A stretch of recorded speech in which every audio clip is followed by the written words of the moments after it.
use the snowflake or snowman emoji. Okay, That's how I gotcha. would forecast the weather this morning. I should do a forecast in all emojis one day. That'd be I fun. like that. There you go.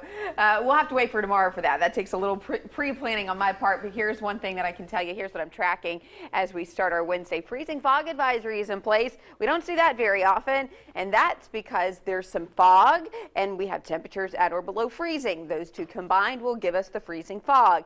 There is going to be dense fog at times, and basically all freezing fog means is fog in and of itself is a cloud. It's a low cloud, and then the temperatures at or below freezing help to crystallize those little tiny water vapor droplets in the clouds. And so it will almost just appear like crystallized water kind of floating in the air there. So that's freezing fog. Don't see it often. Afternoon warm up though, clouds early with sun later. Here's a look at the skies right now.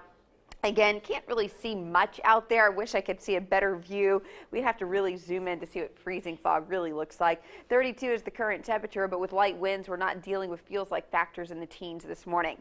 Temperatures across the board, 30 in Hamilton, 33 in Fayette, 31 in Johns at this hour. Same with Clinton. Temperatures this morning ranging anywhere between 7 to 10 degrees cooler than they were yesterday. So we are seeing a bit of a roller coaster ride of these morning temperatures. It is noticeably colder. When I stepped outside this morning, it was a slight shock to the system, and I will say there's a big difference between 30 and 40 degrees. So just keep that in mind as you are preparing for the day. Cold air is still overtaking much of the nation, especially the eastern half of the nation. So we're seeing that here on our big map. Don't really show the big map all that often, but just kind of reinforcing that this cold air is sticking around for a little while, at least for our mornings.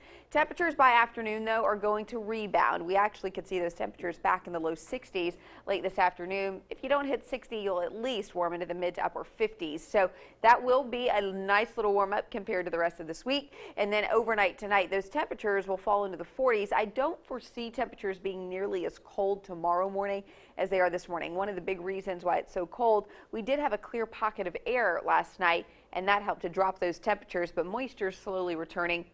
And that's why we're seeing the fog now.